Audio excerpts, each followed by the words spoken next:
আগুনের দিন শেষ হবে একদিন। নায়ক, নির্মাতা, প্রযোজক সব ভূমিকাতেই রেখেছেন নিজের স্বাক্ষর। অসংখ্য জনপ্রিয় সিনেমা আর জাতীয় চলচ্চিত্র পুরস্কারে ভরা এক বর্ণাঢ্য ক্যারিয়ার আলমগীরের, যা তাকে দিয়েছে অনন্য উচ্চতা। বাংলা চলচ্চিত্রের উজ্জ্বল নক্ষত্র আজ পা রাখলেন ৭৭ বছরে। প্রতিদিন দেখা হয় তোমার আমার। ১৯৫০ সালের ৩ এপ্রিল ঢাকায় জন্ম তার। বেড়ে ওঠা তেজগাঁওয়ে। অভিনয়ের শুরুটা মঞ্চে, কলেজ জীবনে। এরপর ১৯৭২ সালে আমার জন্মভূমি সিনেমার মাধ্যমে বড় পর্দায় পথ চলা শুরু। শুরুর পর থেকেই নিজেকে আলাদা করে চিনিয়েছেন। দস্যু রানী, অতিথি, হীরা, একটির পর একটি সিনেমায় অভিনয় করে জায়গা করে নেন দর্শকের মনে। শাবানা ও কবরীর সঙ্গে তার জুটি ছিল দারুণ জনপ্রিয়। আর জিঞ্জির সিনেমায় রাজ্জাক ও সোহেল রানার সঙ্গে কাজ করে পান ব্যাপক পরিচিতি।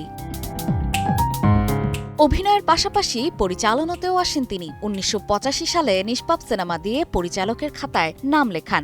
একই বছর মা ও ছেলে সিনেমার জন্য জিতে নেন জাতীয় চলচ্চিত্র পুরস্কার। এরপর একাধিকবার এই সম্মাননা পেয়েছেন, যা এখনও একটি রেকর্ড। দীর্ঘ ক্যারিয়ারে অভিনয়, প্রযোজনা, পরিচালনা সব ক্ষেত্রেই রেখেছেন সফলতার ছাপ। অবদানের স্বীকৃতি হিসেবে পেয়েছেন আজীবন সম্মাননা এবং ২১ পদক।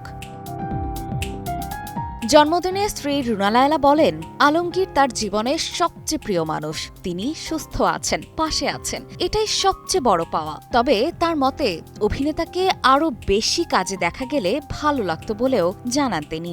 ভালো গল্প পেলে আবারও পর্দায় ফিরতে পারেন, এমন আশাও প্রকাশ করেন।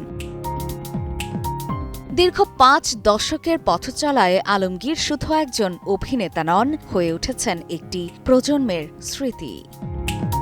অপর্ণা বর্ষা, সময় সংবাদ, ঢাকা।